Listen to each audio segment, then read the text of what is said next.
again, and welcome back to Mimsy Park. I have Mike the Finder with me. Hello. And we just got back from watching the new Pet Sematary. Yeah, that pretty much says all of it, actually. Yeah. We could actually make this a 20-second episode because of your reaction right there. We both went into this wanting it to be good. We spent 80% of it rooting for it and how good of a job they'd done. And then... I mean, here's the thing. I was totally in for the entire movie until the last 15 minutes. The last 15 minutes of this movie completely ruins it, in my opinion. This seems to be a trend in horror movies that I've been seeing lately, where it can be very good, and then the ending just... What I've been saying since we got out of the theater, it feels like they wrote themselves into a corner, and then... They pulled a Lost. Exactly, and then just didn't know what to do with it. I don't know, it's been maybe 45 minutes since we got out of that movie. Yeah. And we've been trying to discuss, like, how would we have ended it?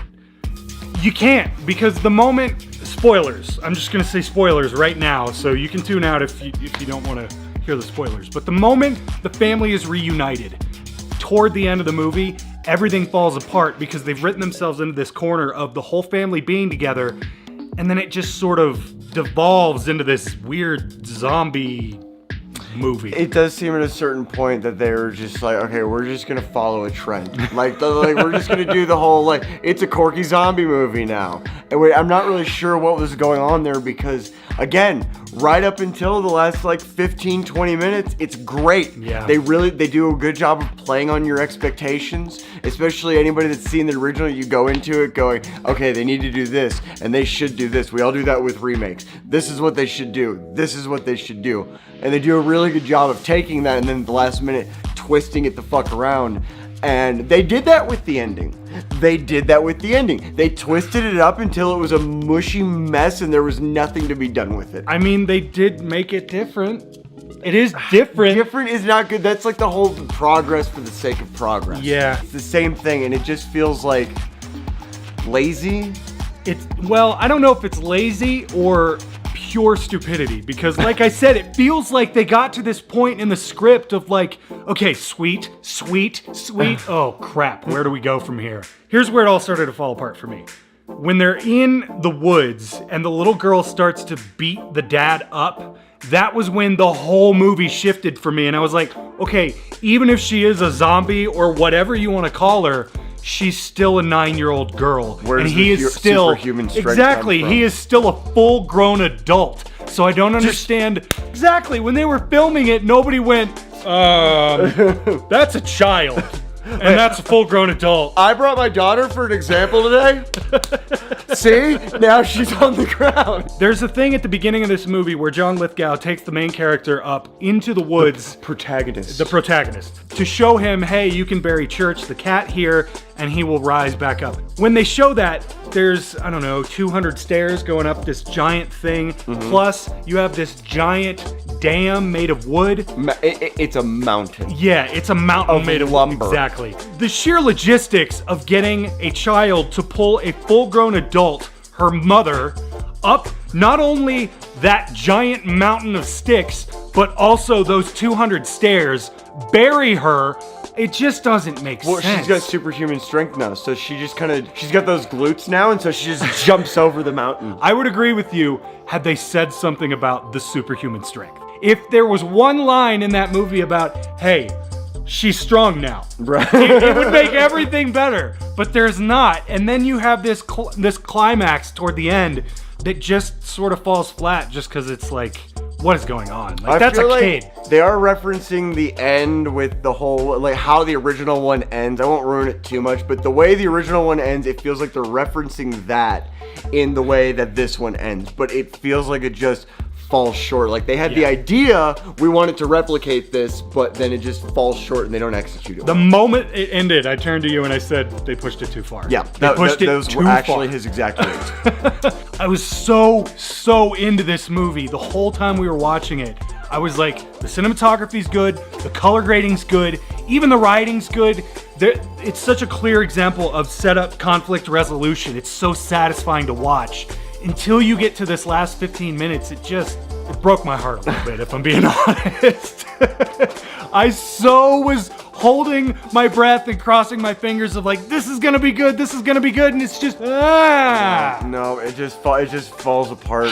I think you put it best. It feels like they wrote themselves into a hole and had no way of getting out of it. Yeah, I mean, I've been literally racking my brain, like, how would I have ended this? Since I don't like the ending, how would I have ended this?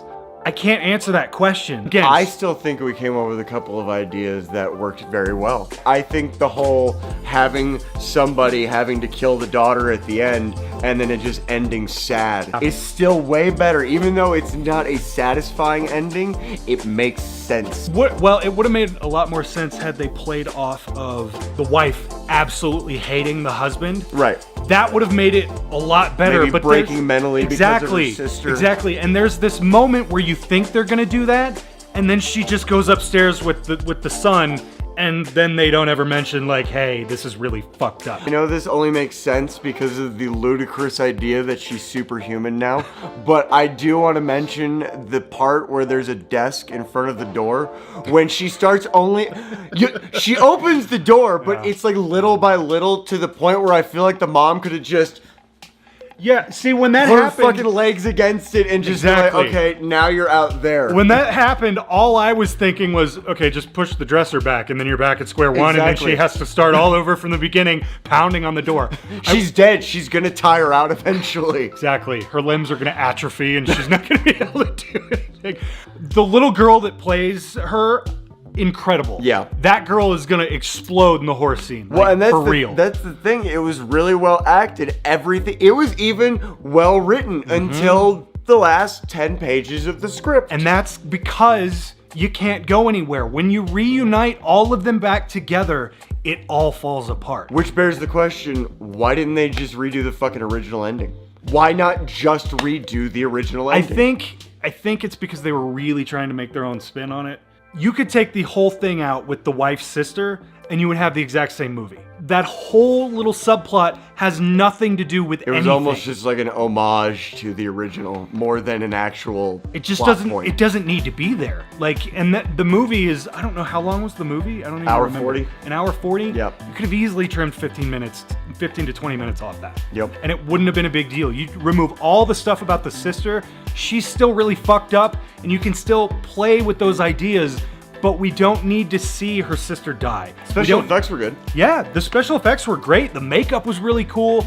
There was not like super obvious CGI all over the place. When they go into the woods for the first time and to bury Church, I got goosebumps because it was so rad when they're walking through all the water and walking up the stairs and there's lightning going off in the back.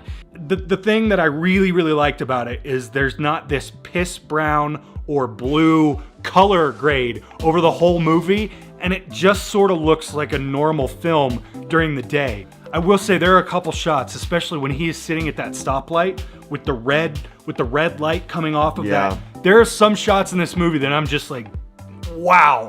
There was one point where when she comes back, he goes and lays down in bed with her, and just the look on his face, me and him were the only ones laughing in the entire theater. Everybody else is watching it, and we're just sitting here going, because he's just got this look of, oh fuck, what did I do?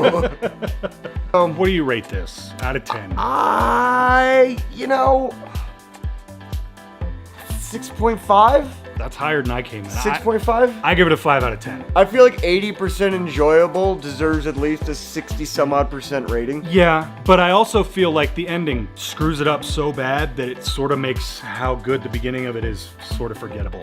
I will say the very beginning, it does take a long time to set it up. Yeah. And they could really trim down some of that stuff at the very beginning. This could have been a short film. Well, yeah. I mean, you could... Do you think they filmed the main part and they went, oh shit, it's a short film, we have to do more? I feel like this got greenlit because of how well it did. And, 100%. And I just don't know if these were the right guys to do it. Like I said, I enjoyed 80 to 85 to 90% of it. You weren't crazy about it either, though. Well, that's the thing. I loved it the first time I saw it. When I saw it in theaters, it was a great experience, and I really enjoyed it. And then I watched it again, and I hated it. Oh, I can't wait for this one to come out on video. I can't wait for Pet Sematary to come out on video. That's the thing. The whole time I was watching that, I was like, this is really cool. Before the ending, I was like, this is really dope. How am I going to feel about this when I rewatch it? Anyway, guys, if you've seen the movie, go ahead and let us know what you thought about it down in the comments. If you haven't, and you got all the way through the video, sorry for screwing some shit up for you. But anyway, if you like the video, go ahead and throw me a thumbs up. If you aren't crazy about it, go ahead and throw me a thumbs down. Go check out my channel, Mike the Finder. Thank you. I'm terrible about tags and shit like that. And if you want to stay up to date, go ahead and throw me a subscription. Until next time, I will see you guys later. See ya.